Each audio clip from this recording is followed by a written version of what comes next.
We are live. We are live. We're having a little problem that I can't hear Eric for some reason. I hope the audience can hear Eric. We've tried a lot of things. We figured it would just be best to get him up here and get him in the room. And I guess we're gonna find out in a second, Eric. You wanna say something? Yeah, I mean, I can hear you just fine, so I'm not exactly sure what's happening. And I can't hear him, you guys. I okay, I can hear you. It's Just working for the audience.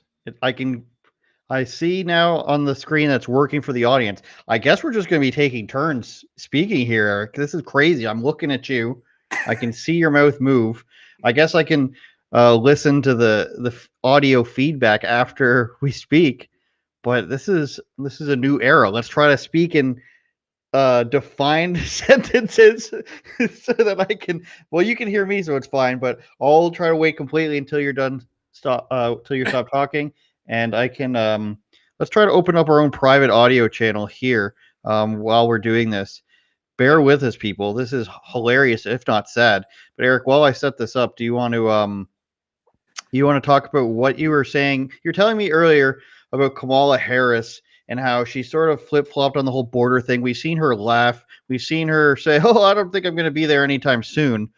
You want to expand on that while I try to set this up?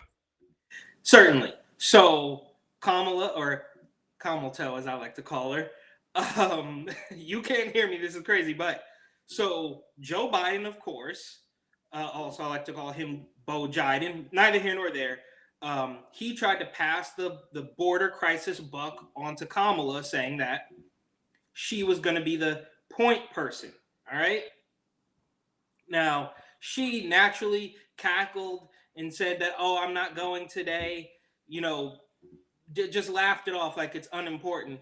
But then some of her representatives, or her top aide, as it were, according to MSN, I forget exactly which article it was. I'm looking. Anyways, Joe Biden said that Kamala was going to be the point person on the border.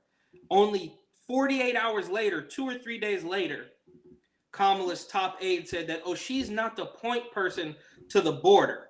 She's actually focusing on the diplomatic aspect and fixing the root cause of why people are fleeing these countries and coming to our border. Now, that's obviously a cop out simply because the root cause of the reason why people are coming to this country is because it's pretty much awesome, right? I mean, the left complains day in, day out about how terrible and racist and fascist Orange Man bad, even though he's, 3 to 4 months removed. They talk about how awful it is.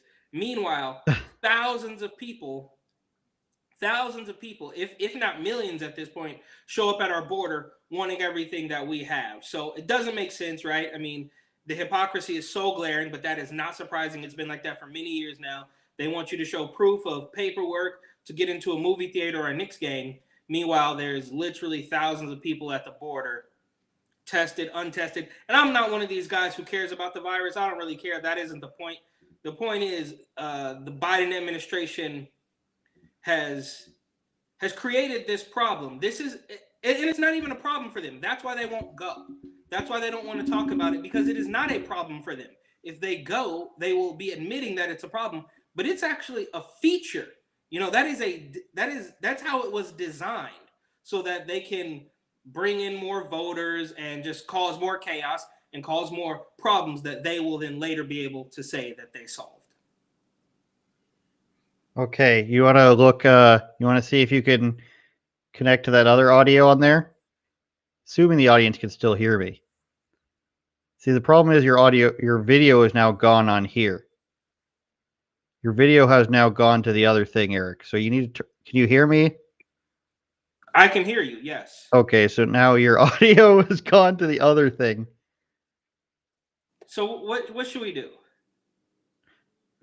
Let's go back to the way we're doing it. So at least the audience can hear it. I think it'll be fine. So I want to, and I'm just hearing you on a 5 second delay. That's all. So it's not that bad. So what I wanted to show now was AOC. Everybody did she did all her crap at the border last year, I believe it was. Correct me if I'm wrong. but she did the whole song and dance where she went down to the border and she took the weeping photos. It turned out in the distance she wasn't really looking at anything. Nowhere to be found now. But instead of criticizing, and we'll get to what Project Veritas showed, which was the most disturbing thing of all time.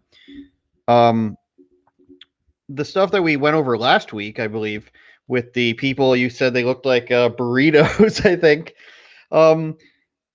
She's come out with a new excuse for that. She's not saying to criticize the Biden government or anything. She's saying that the word surge, which is, of course, used by the Biden administration, so it doesn't make any sense. She's so... I hate to just call somebody dumb, but she thinks that the word surge refers to insurgents. So when somebody is a power surge and insurgent, she just doesn't understand.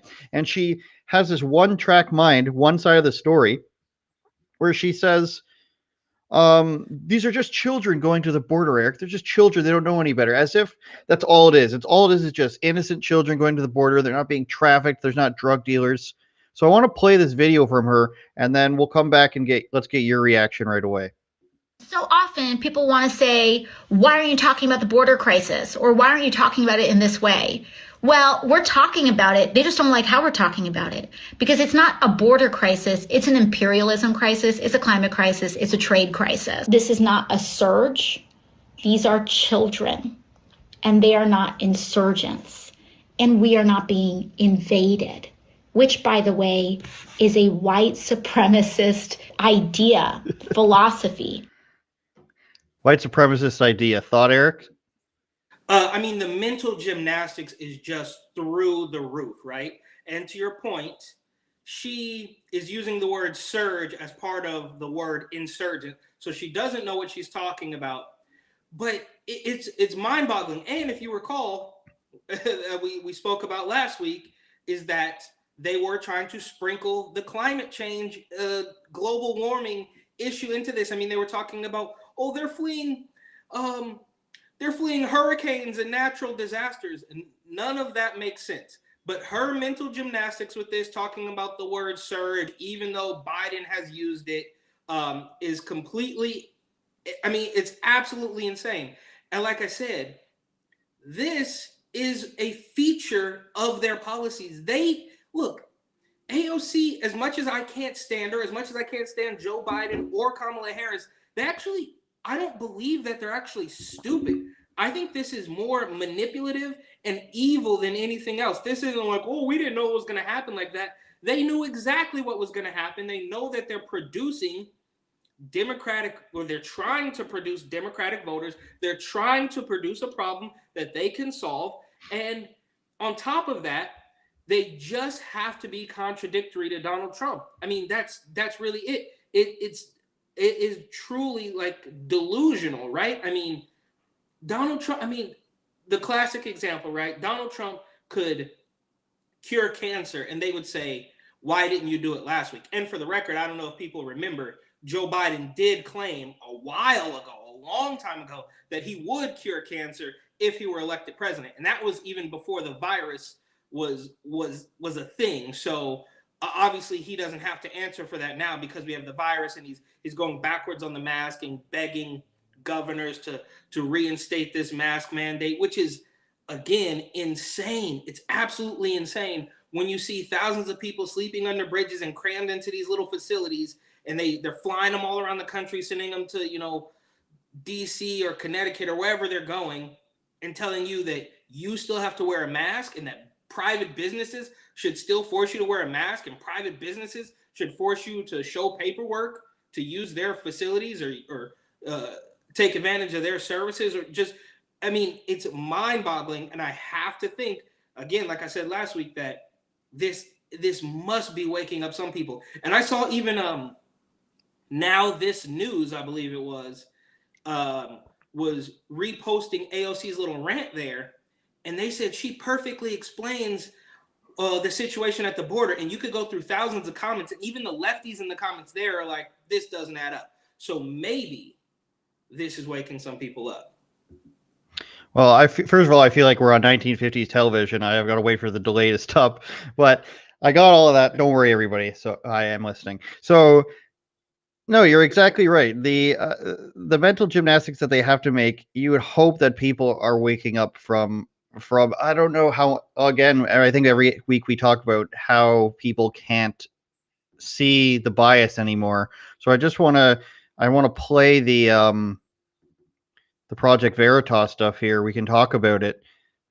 Let's go ahead and this is fine. So as you can see here, um, like these people are outside on a bridge, Eric. This is more than overflow facility. This is more than too many people crammed into one area. This is supposed to be a, what do they call it? Uh, a screening facility, I think they call it. You can see probably the military and or National Guard there. In Texas, they also showed one in New Mexico, I believe. These are literally people sleeping in those emergency blankets. Outside, you can see here there's a child next to a garbage bin. Now, that's pretty spectacular stuff. And I want to show one more clip here before I get your reaction. I think perhaps this is the same stuff, and he's just reposting it. Yeah, makeshift Customs and Border Protection Processing Center during it's inhumane. They've got the chicken wire fence there. They've got the poles. I mean, this stuff is just crazy, Eric. You want to, like, what's your reaction to that sort of stuff? Well, not to make a crass joke, but I could put on my own tinfoil hat, not unlike the emergency mylar that those people are wearing, and take this straight into conspiracy land and just say that this does not seem like simply a group of people that think Joe Biden is a nice guy.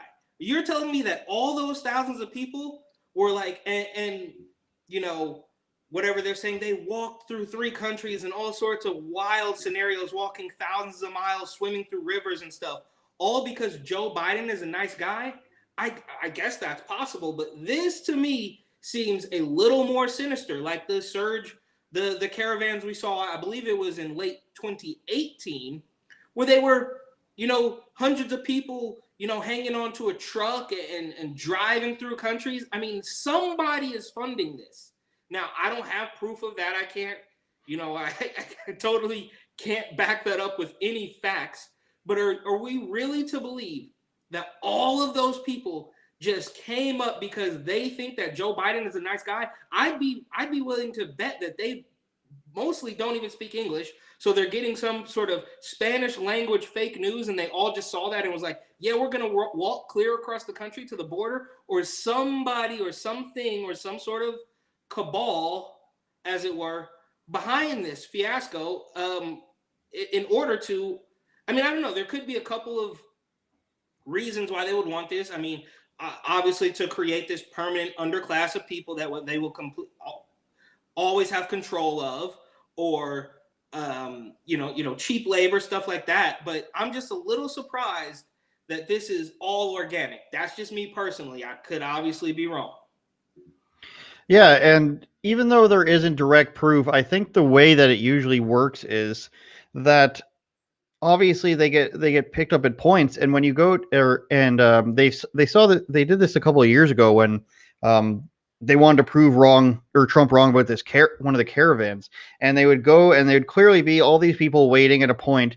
They'd get picked up in a big truck or in a bus and shipped to the next country, and there was resistance at one of the borders. I think it was Mexico's southern border, and they just tore down the fence and walked through. And I think the reason why these countries let it happen is because what's the problem? Like, obviously, people are probably going to get stuck along the way, but that's not going to be much. The amount of people that get stuck or stay along the way in these Central American countries is probably going to happen anyways, if it's going to happen. From their point of view, why not let them go to America if it's just going to be a temporary problem? They don't care. They're not going to they're not going to get in trouble for human rights violations if people are killed or assaulted on their property or on their land. So why not let them go through? So the problem with a lot of that is this stuff does happen. They go to the border. I think it was Angela Stanton King saying today.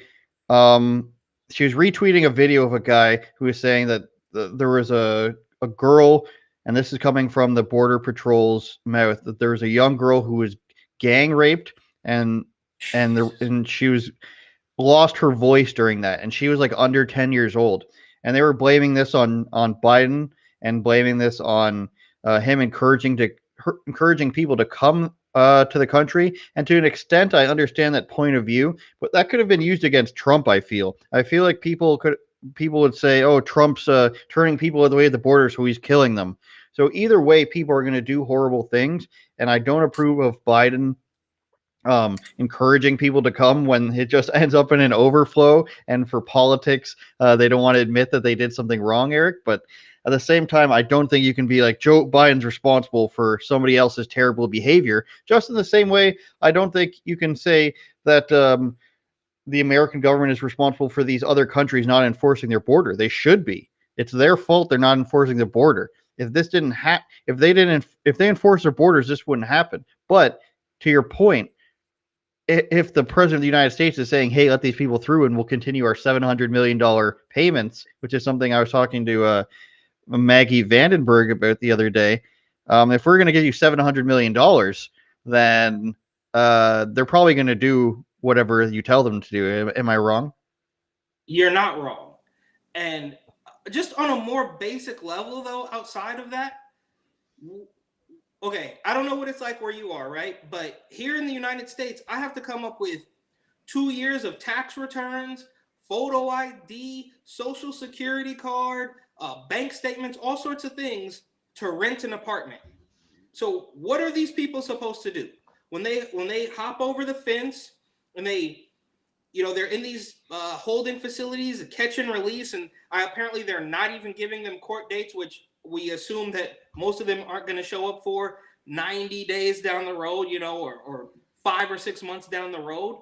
But why do I, as somebody who was born in Oakland, California, have to come up with loads of paperwork to rent an apartment, to buy a plane ticket, to rent a car, to do anything?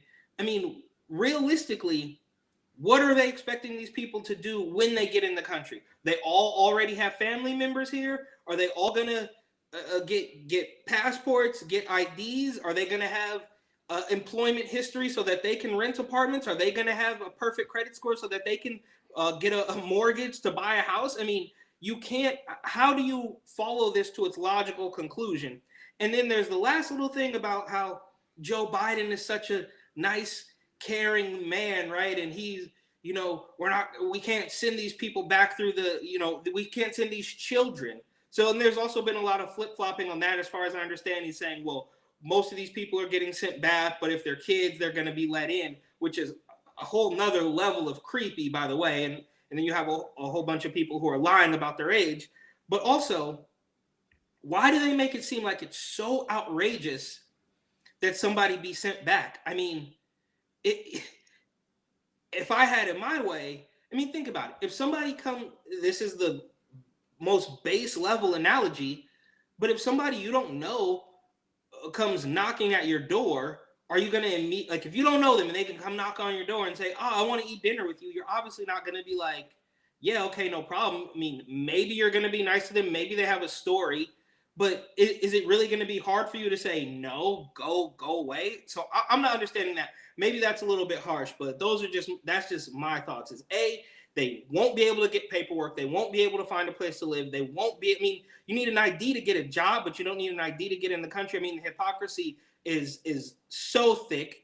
But of course, pointing out hypocrisy gets us nowhere. So I guess I'm just on a tangent at this point. Well, I think the idea they have here, if I'm sitting in a Democrat's shoes, maybe not the lower levels, but the federal level, and this is something you want. The idea here is get a bunch of people in this country to come to the border, let them in, give them amnesty, which of course is their goal.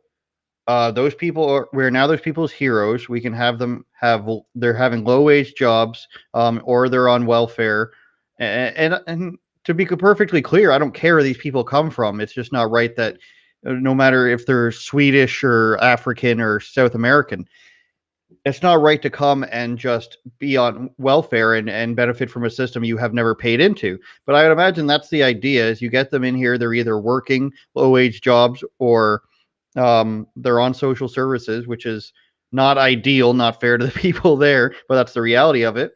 And then you get a huge voting block of people who said, in this case, it's upwards of 25 million already. Could after this, who knows how many it will be? And they're saying, I came from a terrible country that's ridden with gun crime because El Salvador and Honduras and countries like that have higher gun violence rates than America. I don't know if people know that because it's just all run by gangs. And I'm an innocent family. I came here. They gave me a place to live. They gave me free money essentially because they didn't have to pay for it for a couple of years until I got on my feet. I'm not saying these people never get a job, but it's pretty low percentage. Talk about refugees, that's almost lifetime 10% unemployment. I don't know if that's the same for just regular illegal migrants, but you're going to vote for the person who gave you a new life, I would have to assume. Now, the difference there between illegal immigrants and legal migrants is when you have people coming from Colombia, Cuba, Venezuela, India, other countries where they had to work really hard in order to get the amount of money, the paperwork to get there, they're more likely to vote for, in this case, when we have one of two choices, Republicans, because those are the people fighting to allow people with these successes to come into the country and prevent the other people who, I'm sorry to tell you, haven't earned their spot in the country when you're talking about a tax-paying country.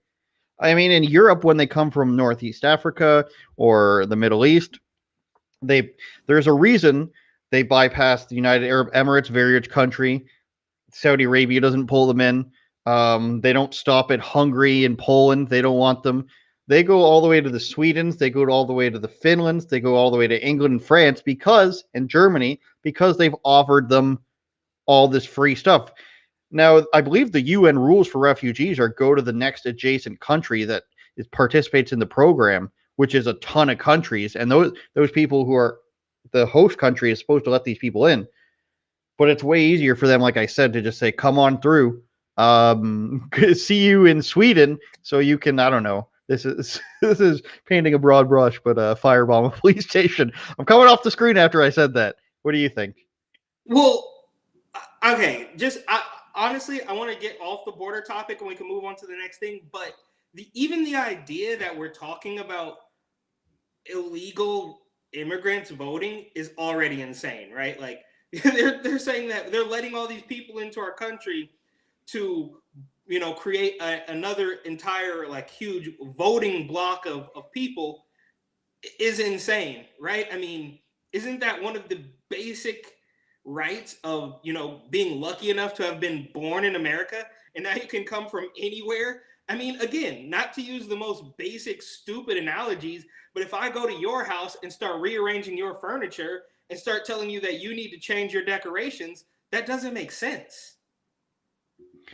It's a sad argument that we have to talk about. I get what you're saying, but I don't know. It's just sad that sort of common sense has to be expressed that, like, no, if you don't pay tax into a country, you don't just get to go there and be free. I mean, America accepts the most immigrants of any country in the world. All other countries, it's way harder to get into than America.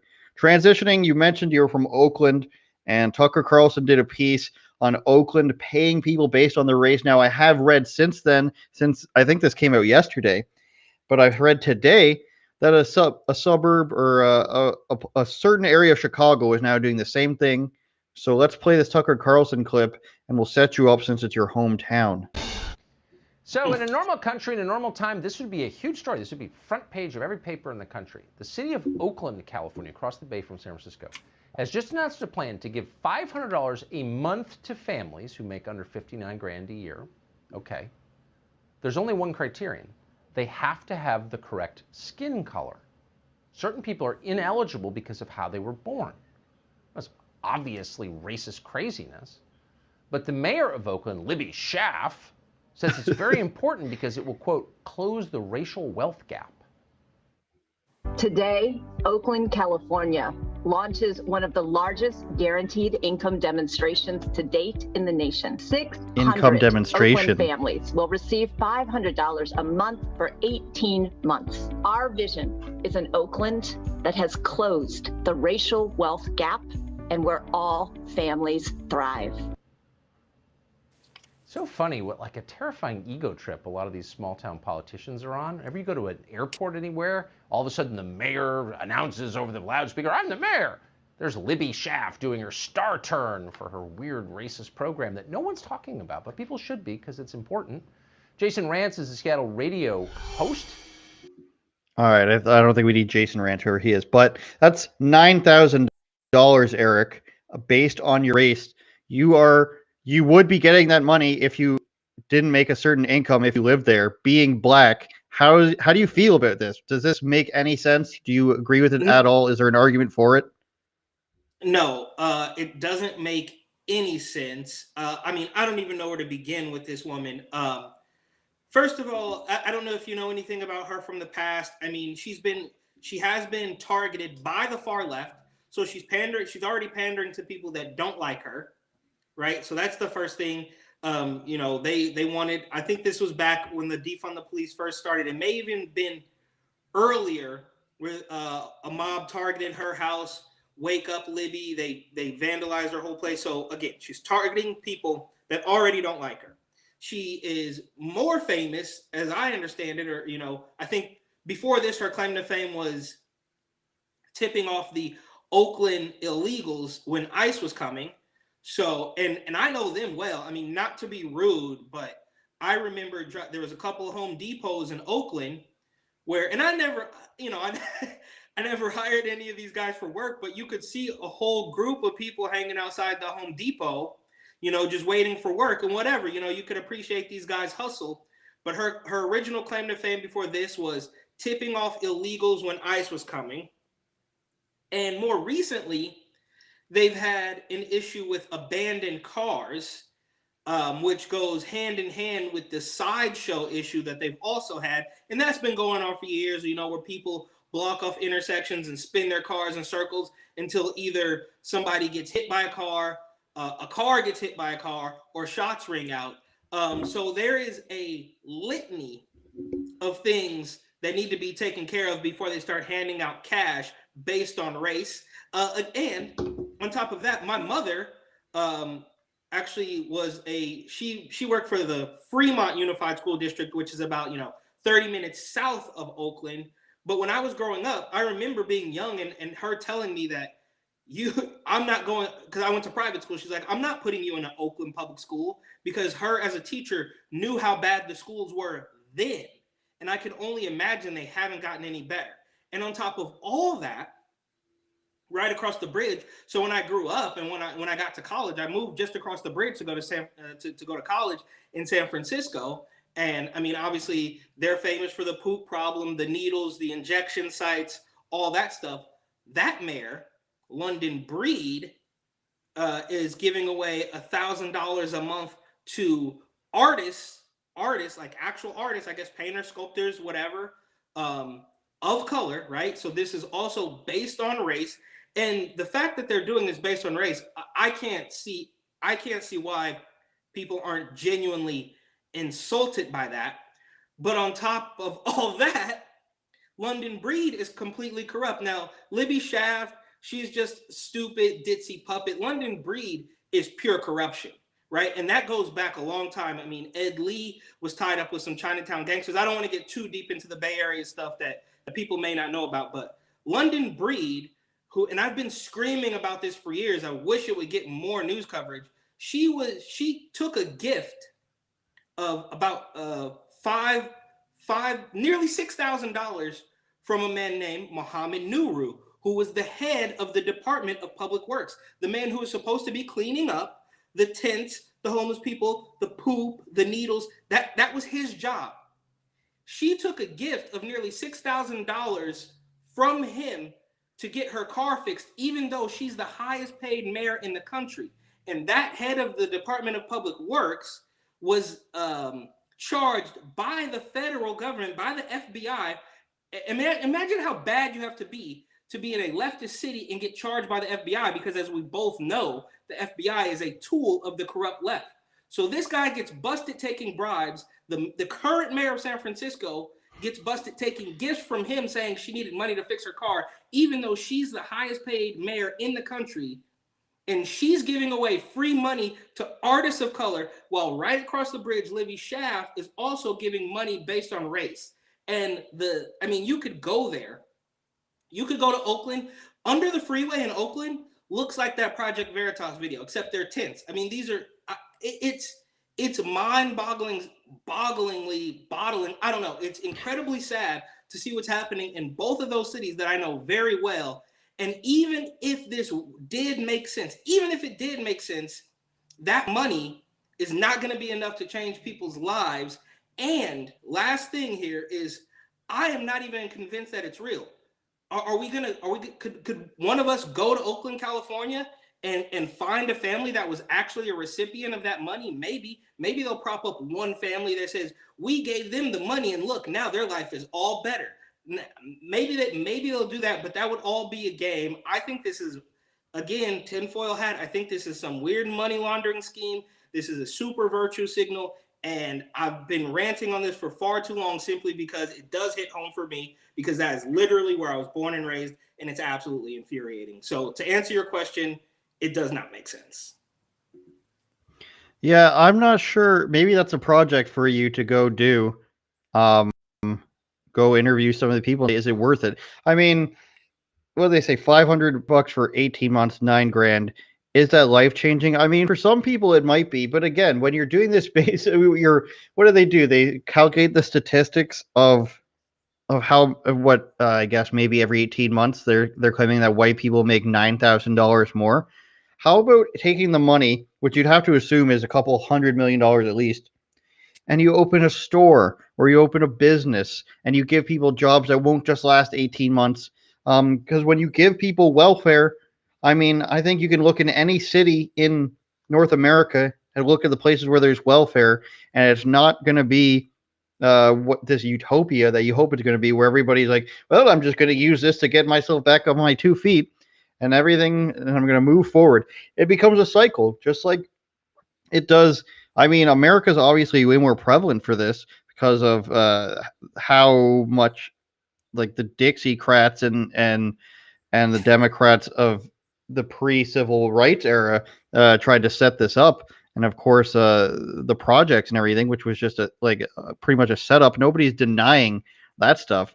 But when you put people in this cycle of government handouts, it never ever works. The best example I can think of where I'm from is, everybody knows on a native reserve, it's not great living. It's pretty violent. A lot of alcohol abuse. Up in the Arctic, should do it on screen, I guess. Up in the Arctic, which is part of Canada, if you guys didn't know, there's still native people there. It's racist to call them Eskimos, I guess, now, even though they don't actually care. The Inuits is what we usually call them. Alcohol is illegal up there because you're sitting up there in isolation, just drinking. Bad things are going to happen. People aren't going to work. They might freeze to death. Just watched a movie last night, a terrible movie about this couple. Sidebar here. Couple stuck in Denmark in their car. Freezing rain happens. They get frozen in their car. I won't give away the title, because I can give away the ending. Maybe I shouldn't. Maybe I don't care. Buddy dies. His pregnant wife is in the car. Buddy dies, and on day 24, once it finally starts melting, that's when she starts breaking out. They try breaking out gently, but 3 weeks pass, and they're just waiting in this car. They don't try to smash their way out because it's been frozen for a day. Anyways, I don't think that's going to happen to the Inuits. But my point was, when you have people that are dependent on government funding, it's way easier to just be like, I have $100 extra this month. Let me spend that on food and booze or weed, than it is to say, let me just save up for 6 years so I can, eventually go do something.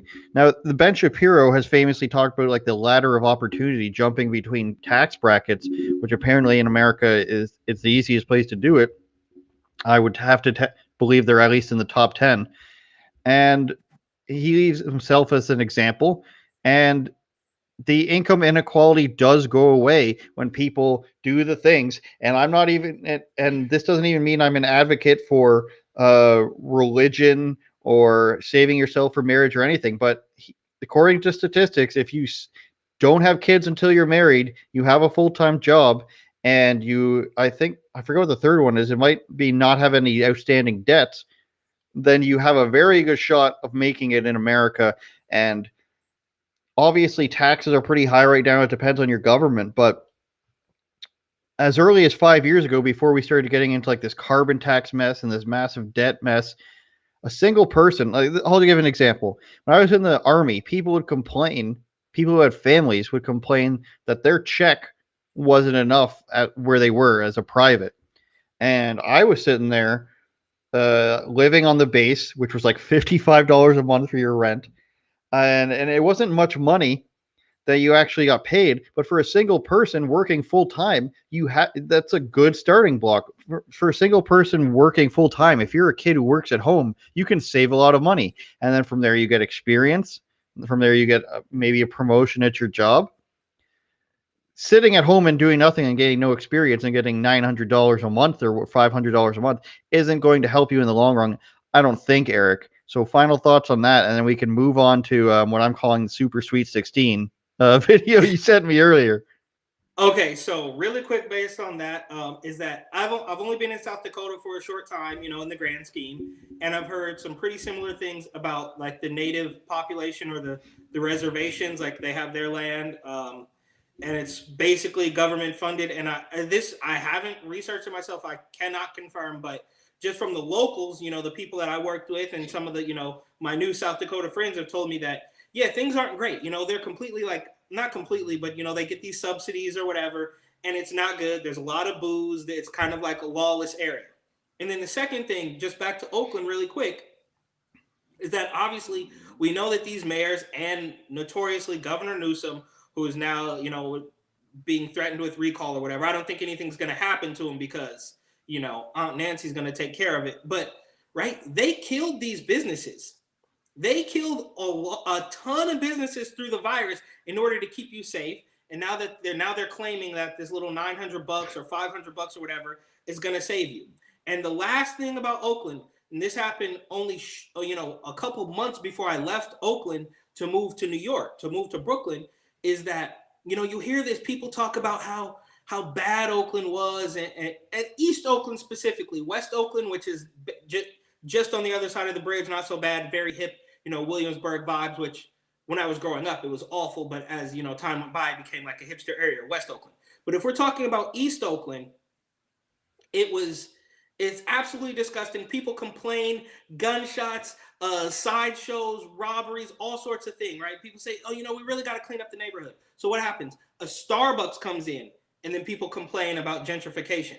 So you can't really have it both ways. I mean, you complain, you point the finger at somebody else. They're always the problem. Then a big corporate business comes in that could, potentially up the values of the homes around it, bring some jobs. It was even like a huge Starbucks. It was supposed to have like a community center and everything, but people complained. So clearly this is not a bunch that they would rather complain and they would rather leech off the government than work for anything. So to come full circle, perhaps this is just what they need to shut up and be like, okay, I'll eat my little crumbs that the Democrats give me, and I'll be happy with my little $500 and I don't have to work for the rest of my life. I don't know. Not the rest of your life. Yeah, let's give I'm gonna give you a break here with the screen here.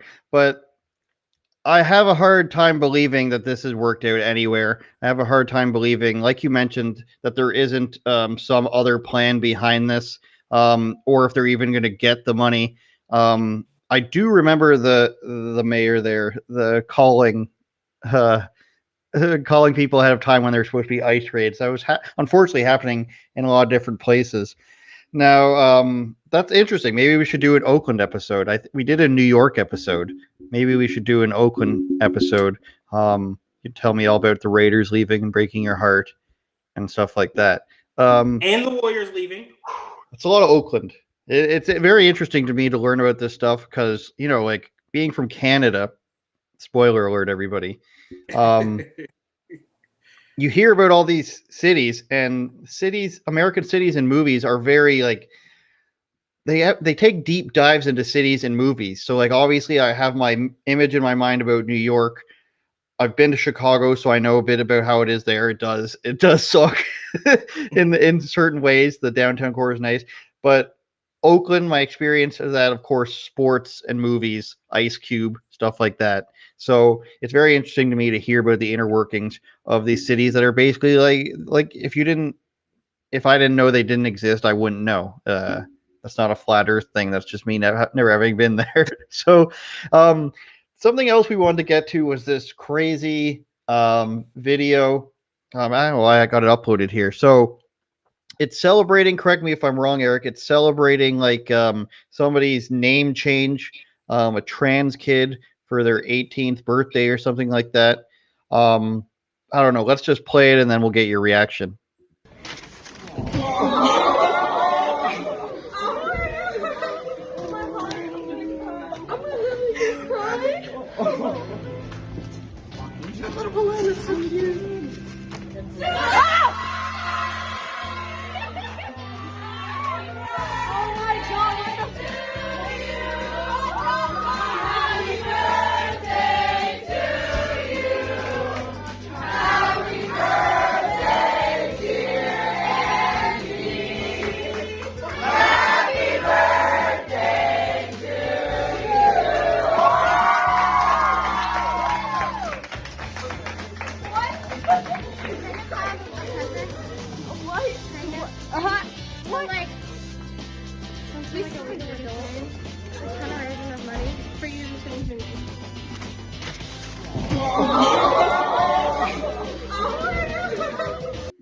Since you're a legal adult, yeah, it's not going to seem like that once this person's in college. But so in the off chance with not wanting to sound like a monster, of course I care about kids and I don't want to be mean to them.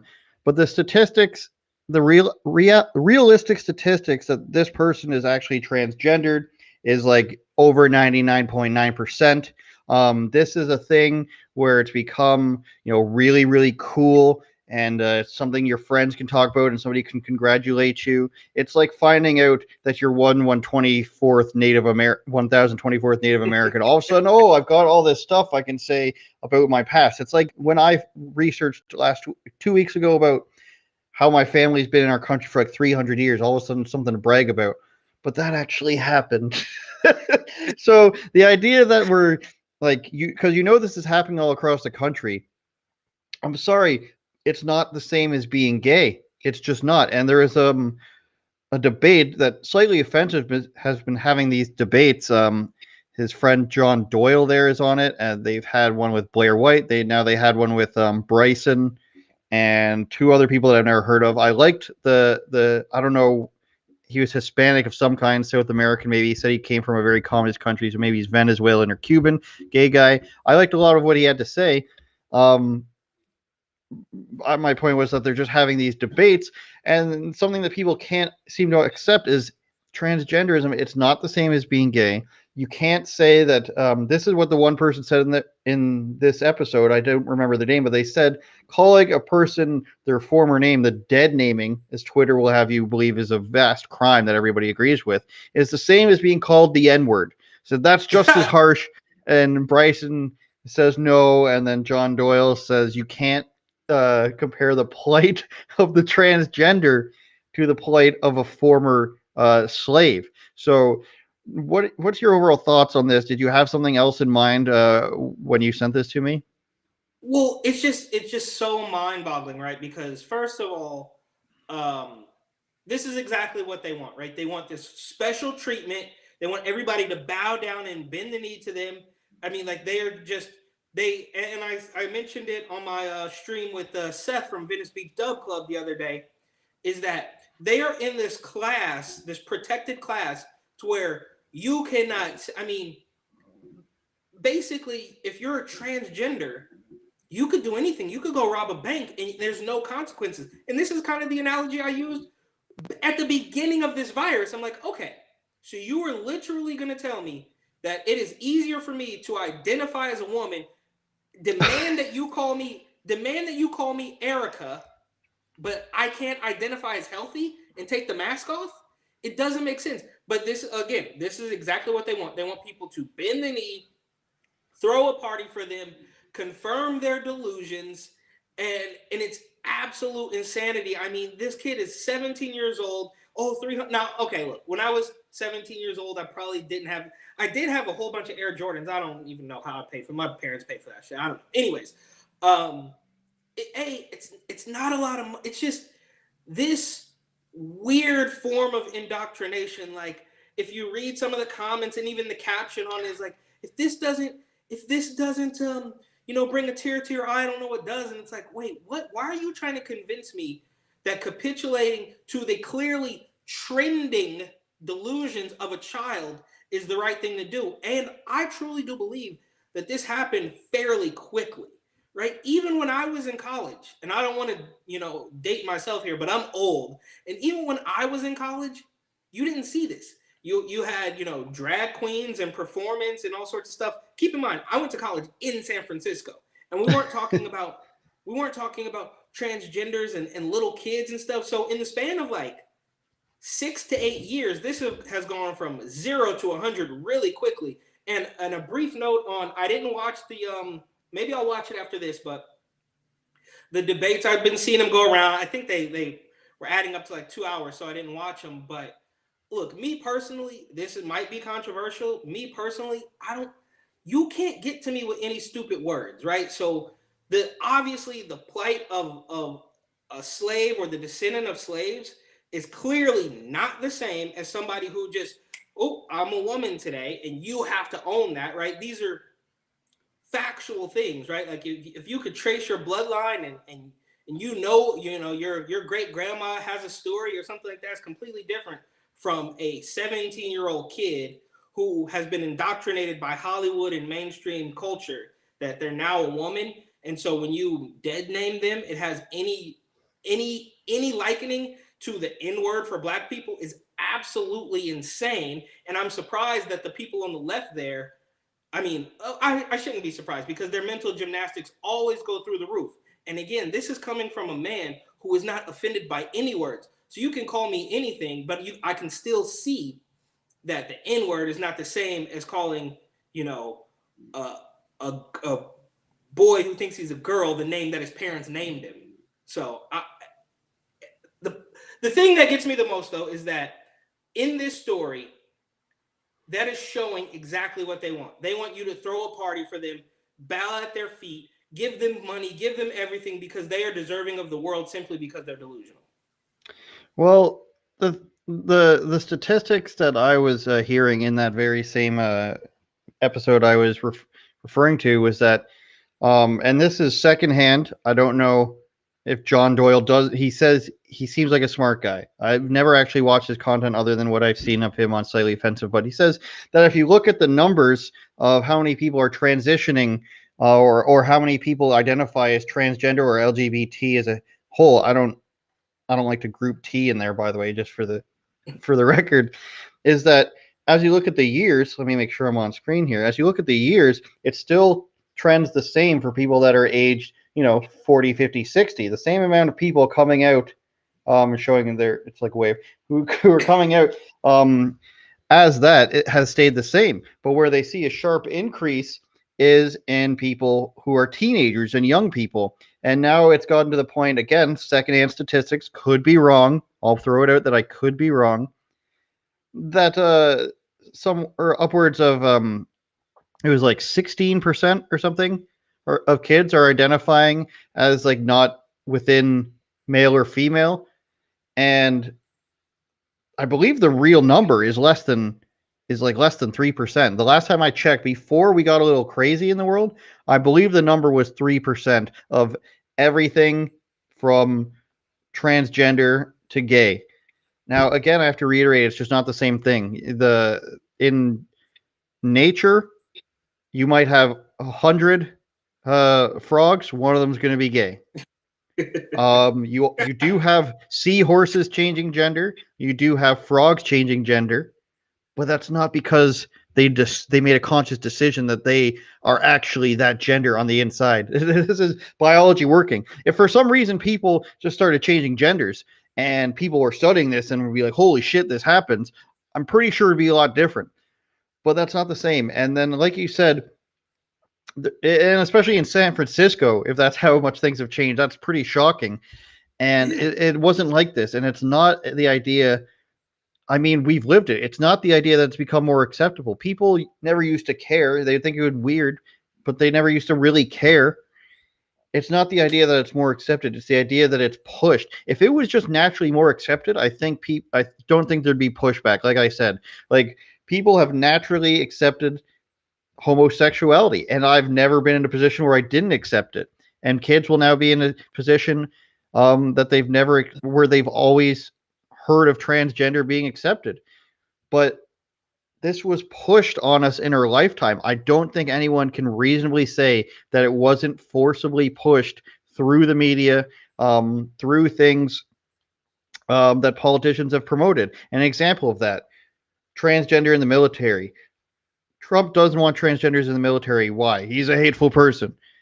The general said that it causes issues. Now, why would it cause issues? Number one, the military doesn't like giving you free stuff. As much as the stuff they do give you is free, like healthcare, they don't like giving it to you. I knew a guy who was in the military for 7 years, needed jaw surgery the whole time, jaw surgery plus braces. They didn't give it to him because they don't want to just give people stuff and have them leave. So when you're transitioning genders, you need therapy, and regular therapy like talking. You need hormone therapy. You need regular checkups. You need breast augmentation. You need to have genitals made or taken off and then made, et cetera, et cetera. You're talking about hundreds of thousands of dollars of stuff that's going to last years. And these people, people don't like when you say these people. You can look at the studies. People who suffer from gender dysphoria usually have at least 2 other mental illness problems. Now, that's not to say that it's their fault or they're choosing or that I think they're bad people. It's not that at all. It's just that the facts are that people who transition or want to transition have other mental illnesses. And I think the most explosive data that anyone should be able to see, whether they're in disagreement with me or not, is that the suicide rates are so high. They're so damn high. Sometimes 50%, usually 40 to 50. I'm willing to go as low as 30, but that's how much higher than the regular rate of less than 10% of people that commit suicide. So at the very least, you're tripling. If we're being very generous, you're tripling. And then I even talked to a person recently who said, well, this is not a thing that can be solved psychologically with therapy or anything. Or medication. This is something that is solved with a corrective surgery so that the person's identity matches their appearance. And then that's just not the fact. The suicide rate doesn't plummet after surgery. The regret doesn't plummet after surgery. This isn't just not even 75% of the people, Eric. It's not even close. 25% regret would be a huge number. It still remains roughly the same thing. And again, if you want to be generous, we can go with 30% as a very low, generous number. Your final thoughts on this? Do you come across people I know the more attention we get online, the more our circle may dim and we may to speak with people with the same viewpoint. But do you come across this argument? When was the last time you had an argument with somebody about this who was just like, you're a bigot, essentially? Well, okay. Very briefly, first off, is that even this transitioning thing, even if you use their playbook, it's illogical, right? Because they're talking about spectrums and more than 2 genders and all sorts of things. But when you break it down, even if you think transitioning is real, you go from one to the other. You don't transition into the middle. You don't transition into a fox. You don't transition into something else, right? So even if you think that stuff is real and it's actually possible that a man can become a woman, you still have to go with the idea that you will transition from one gender to the other. So that's the first thing, is that even by using their playbook and their mental gymnastic logic, it doesn't add up, right? Secondly, I haven't argued with anybody about it. I will admit that one of the first job when I got to Brooklyn was at a bar. Is at a bar restaurant. Is a nice place, and I will never say a bad word about the food. The kitchen, the chef was amazing. That food is top notch. and it was a great place, right? The pay was good. They give you free drinks and free food, but the staff itself was overrun with transgenders. So we're talking about on a staff of like 30 people, a staff of 30 people, you have like 8 to 10, maybe even 11 transgender people. Now, I believe this happened because the owner of the establishment, her husband, so her sister-in-law, her husband's sister was an outspoken conservative on Twitter, right? So she was, had Trump 2016 stuff, and so they labeled the whole family bigots. So I think as a counter to that, she hired a whole bunch of transgenders. Now, I left. I had to get out of there. I worked there for a couple of months. But I will say, and I didn't argue with anybody, but I will admit that in my personal experience, anecdotal, that there was a lot of instability, right? I mean, these people were, I guess you can't say these people, but this particular group of people, this staff at this restaurant, at this pub or whatever, they were clearly unstable. I mean, some of the conversations that they had about their hookups, their hormone regimen, their clothes shopping, the way that they, disguise themselves, shall we say, was all out on the table. They would wear buttons. The owner of the shop even had buttons, so you could wear one that said he, him, she, her. They even had a zer and a zim. I'm not even joking. But when I think back to some of the conversations that they were having, like over my head, and not to do this whataboutism, but if I were to come into that very same restaurant and start talking about my wild weekend on Tinder, it would not be acceptable. So again, that goes to my point that they are sort of untouchable, right? They could do or say whatever they want. Needless to say, I mean, looking back on it now, it did really actually make me feel quite uncomfortable. Not to be like this, like you got to respect my rights, but like, and I didn't think twice about it. I just quit. But when I really think about it now, I remember hearing some of those conversations, most notably about how this person that was transitioning had lost their pills or whatever, so they missed a couple days of the hormones, and it was having this weird effect. And that's another thing that makes them all emotional and unstable. They're pumping themselves full of these hormones and these drugs and stuff. So I guess to answer your question, I haven't argued with anybody, but I can specifically remember being in that world with on a staff of 30 to have 8 to 10 transgenders is a little off kilter, almost as though they were purposely, looking for this, breeding their own little safe space, and then literally pushing me out. I come to go to work in jeans and a t-shirt while you have a man, a 25-year-old man in like a one-piece like jumpsuit, like shorts, like a onesie with like cleavage and chest hair. And it's just like mind-blowing that I'm the one that would be called a bigot for not, it's all social construct or whatever. So I don't argue. I don't argue with anybody because when you are in that space where you believe that a man can be a woman and vice versa, you will believe anything, right? You will believe that the sky is red or the sky, whatever, because logic has nothing to do with what you've created in your brain. And secondly, you are not able to reason, right? If you automatically believe that, then of course I can't. This is the example I always use. I want to be 7 feet tall and join the NBA. They would laugh at me. But if I want to be Erica and put on a dress, they say great. So you're not reasoning, and that's why you can't argue with them. You want to be 7 feet tall and join the NBA? That's I've had dreams about that, Eric. That I can dunk. So I'm with you there. You can throw some love to the chat here, and then we'll get to some promotional. Ready the book, Eric. Ready the book. As a society, we need a break from internet and social media. Yeah, it seems to be. I mean, I think Twitter is 10% of actual public opinion, and sometimes it's good that people don't listen to it, and most of the time it's really, really bad.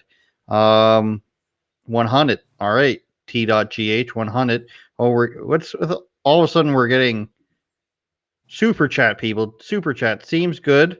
With whatever that face is. I don't know whose face that is. Big up Toronto. I think this person came in here last time. Big up in Toronto. Feelings are what matter. Facts are nothing. That's pretty true. All right. True. My show airing tonight. It's already aired. Fog City Midge, your BFF. She got her Finish the Wall hat. You will be able to watch it, and it will unlock if you sign up to Rebel News Plus. The reason I tell you to sign up, even though it's on the weekends, is because I purposely save the most controversial stuff for behind the paywall. One, because it's interesting. Two, because YouTube will ban us, even though they've already demonetized us. They can still ban you for talking out of turn. And three, something to subscribe for. All right. Everybody love extra content. It's like DLC. Basically, what did we talk about? I asked her if she'll ever vote Republican again, because she was on Steve Bannon's War Room saying how a lot of people were disappointed in Trump's speech and what's happened since the election. We talked about her in DC and the militarization there. And anything else, Eric? What the future of the Republican Party is going to be. So there's that. And then Eric wants to give us updates on his book. Does he? I do. I totally do. He does. I have, as you can see, we're making progress, right? Little things here and there. But on the plus side, I actually got an email today.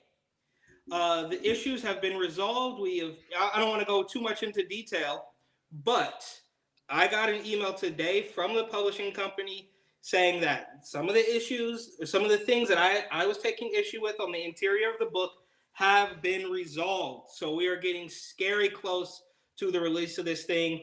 And perhaps when that happens, I might take a break from social media myself. After, of course, the release, and after everybody buys 2 copies, one for their coffee table and their girlfriend's coffee table, or their Z-Zimzer transgender buddies coffee table. Once every coffee table in the country has one, then I think I'll take a little break from social media.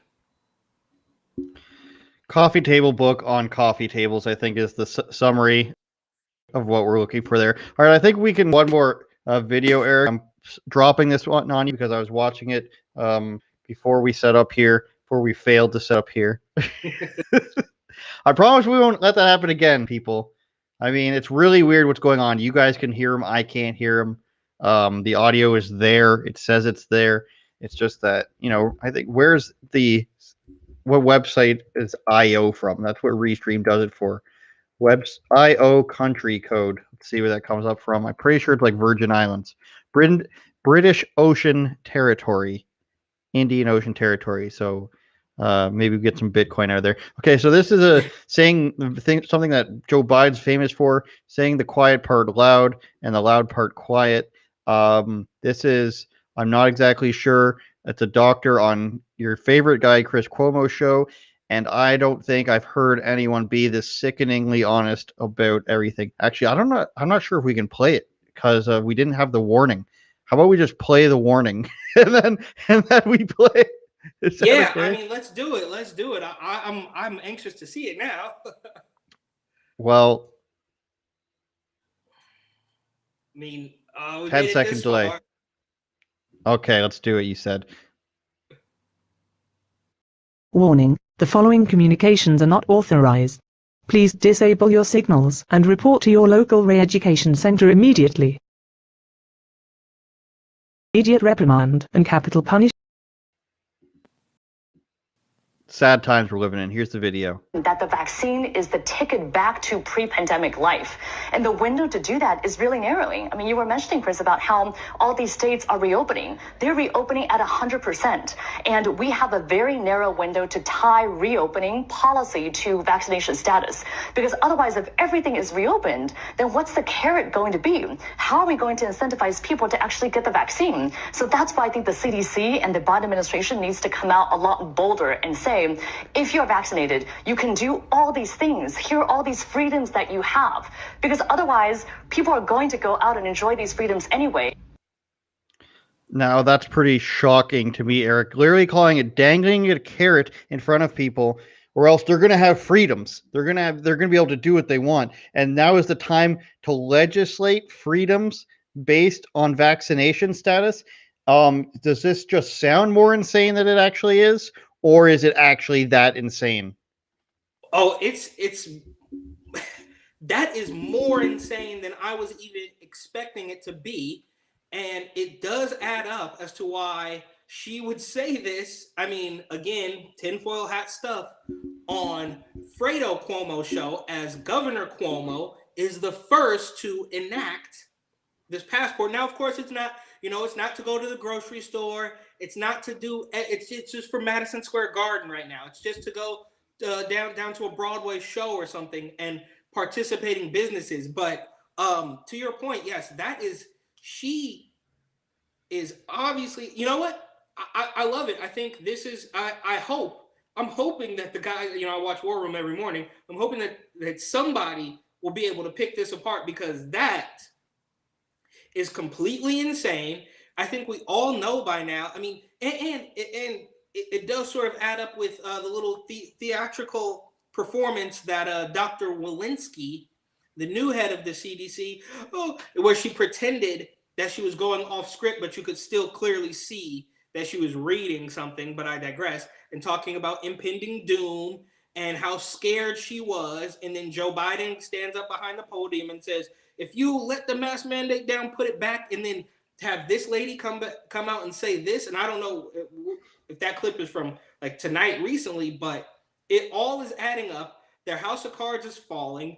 And I think if I said what I really thought about Fauci, Cuomo, that lady, Walensky, even the old head of the CDC, the guy who looks like a real movie villain, Redfield or whatever his name is. If I said what I really thought about all those people, we would be pulled immediately. Well, I'm glad you're self-censoring yourself. YouTube censors us anyways. So I'm glad we actually got to play the warning, because literally, if you don't have a warning like that, even when we're discussing stuff like this, YouTube doesn't have to tell you. They can pull you down.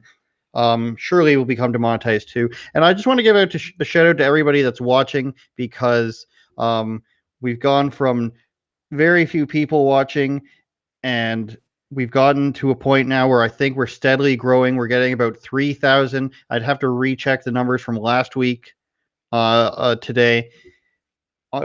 Platforms combined, we go on Twitter, we go on YouTube, and we go on Twitch, where I still think nobody follows me. So we can eliminate Twitch, but it's on there if you guys want to watch it on there while you're playing games or something.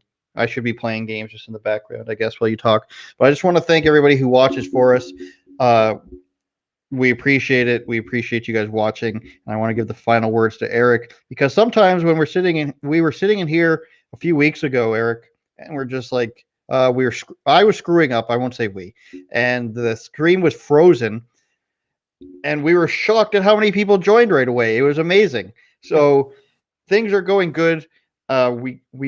We're not demoralized by the YouTube or the Twitch, because combined from all platforms, thousands of people are watching, and it's a good feeling. Eric, play us out, Eric.